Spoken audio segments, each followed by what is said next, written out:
Building your own PC and building your own custom keyboard are very accomplishing feelings, and a lot of people want to be able to get into the scene and build their own.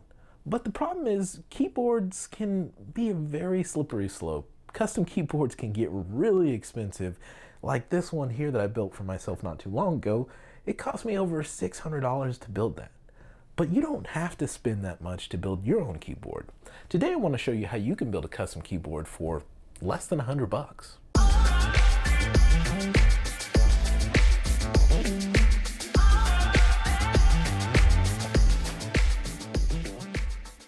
Hey guys, it's Chris with Tech Vibe. Today we're going to be building a custom keyboard, and I'm going to be doing this for less than $100. I'm going to be showing you the stuff that I used, how you can make your own, and what to be on the lookout for, so you guys can get into this custom keyboard scene, because guys, it really doesn't cost as much as that thing did. A lot of money. I love it, but a lot of money. So we're going to show you how you can make your own for a fraction of the price that I paid. Now the keyboard that we'll be using today is going to be the Sharon SK61. Now this is a keyboard that I decided to go with because it was a pretty decent entry point. It had really good reviews, and well, it had pretty good switches that came with it, and you have the option to actually choose what switches you want to go with. And we got the Gatorons here, and we have the option to go with the reds, the browns, or the blues. Now I actually went with the blues for this one, and we also have the option to choose different color. If we didn't want to go with the black outer, we could go with a white one or a more gray, and having different kind of keys to choose from. So I actually went with this here for this purpose here, and this is the one that we're going to be customizing. Now for the keycaps, this is where you really put your own spin on things, and you can really make it your own here. You do not have to go with what I went with.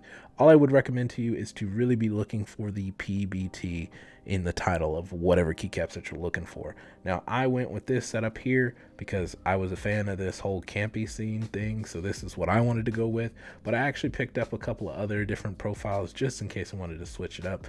But this particular seller has a few different ones that you can choose from if you wanted to check those out, if you like anime girls or whatever. If you didn't want to go with that, there's a lot of different ones that you can choose from. Down here you can go with a lot of different things, and again, you don't have to go with these options. There's plenty of different choices out there, guys. Tons. Whatever profile it is you're liking, you know, you can go with it, and you can mix and match. You don't just have to buy one. You can really make it your own. You can get really creative. Now what I do recommend, if you're going to be building a keyboard, take your time when you're doing this process, trying to find the right keycaps for you. You don't rush this process. Really find something that resonates with you and make it your own. Now, I do want you guys to be aware of a couple different things, because when you are creating this keyboard here, there are a few things to watch out for. Now, because this keyboard is RGB, you will be cutting yourself off short on your lighting if you do get certain keycaps that don't have shine through. Now, you want to kind of look through the previews here, and you can tell just from theirs, you can see this double shot backlit. That'll let you know that you can see the light coming through the keyboard when it does shine through. You can see it on the keys. You can tell here on these, you can see the S is illuminated here, so the RGB lighting will shine through. It'll give off more lighting. Now a lot of these ones aren't going to do that, so just be aware of that when you're searching through keycaps. There's a lot of different options out there, and definitely take your time making sure you select the right ones you're going to like. So when you are trying to build keyboards, you want to make sure that you have the proper, and most of these will come with little keycaps, keycap pullers that you see like this. I don't particularly like these. I think they're kind of trash. I have a much more premium one that I got from Glorious for I think about $6. And then I have a switch puller here for if I am changing the actual switches.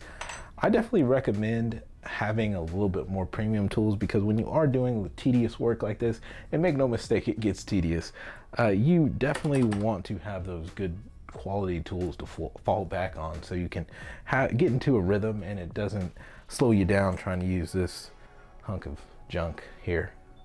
So that's my biggest recommendation out of all of this. Good tools, solid tools.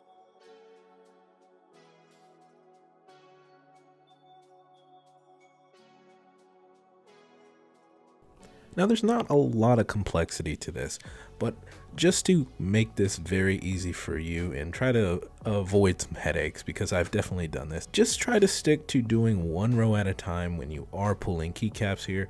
We're just pulling and replacing, very simple process, but it can get really, really confusing quick if you just try to take them all off and then throw all the keys on at once. You just match up the little crosses. Should be somewhat obvious, but if it isn't, you know, this is how you do it. You match them up and simply push it on, give it a firm push, and when it's on there, you should be able to just tap, tap, tap. If it's on there, you're good to go. Now for you new guys out there, I wanted to point these out just in case you came across them, didn't want you to get confused, but these black things here are just known as stabilizers. You're going to see these on the bigger keys on this keyboard. You should see this on stuff like the shift or the space bar. You're going to see this throughout the keyboard, but these are just simply additional supports for your switch to be able to get a clear input. You'll see these little three here. You just match them up, push down, give it a firm push, and you'll be good to go. As long as you're getting the bounce, you've got it on correctly. These are just stabilizers, not too complicated, but I just wanted you guys to be aware.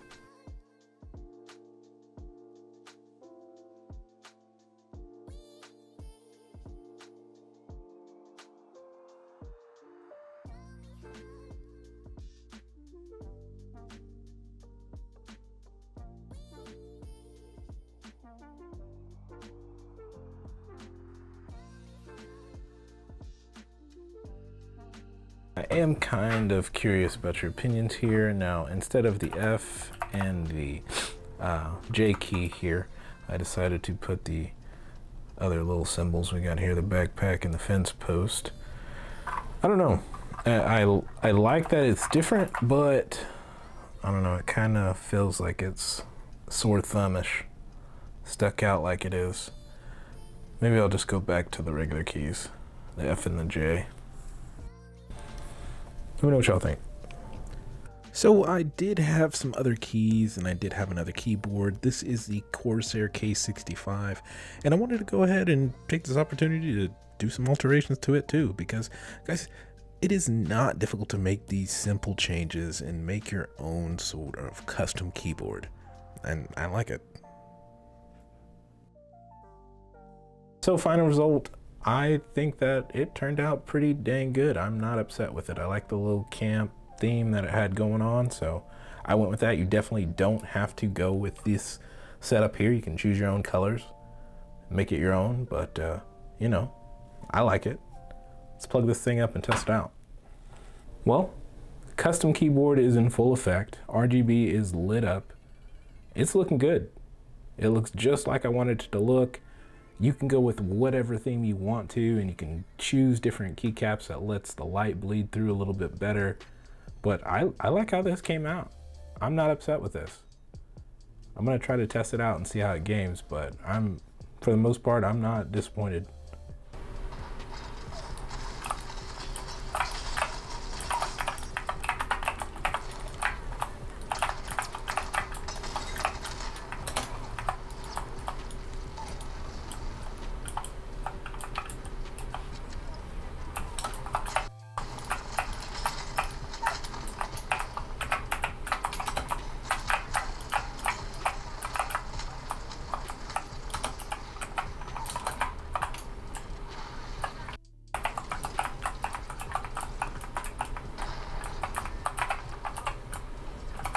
Well, there it is, guys. Custom keyboard works just fine, looks good, less than $100, no complaints on my end. That's how easy it is to make your own custom keyboard for less than 100 bucks. What more could you ask for? Guys, if you have any additional questions, feel free to ask. I do not mind helping on this channel. You know I don't. So ask if you got a question. That's gonna do it for the video. I hope you can like, I hope you can subscribe. And if not, well, I hope to catch you in another one. And remember, it's a vibe. A tech vibe. Specifically. We'll see you.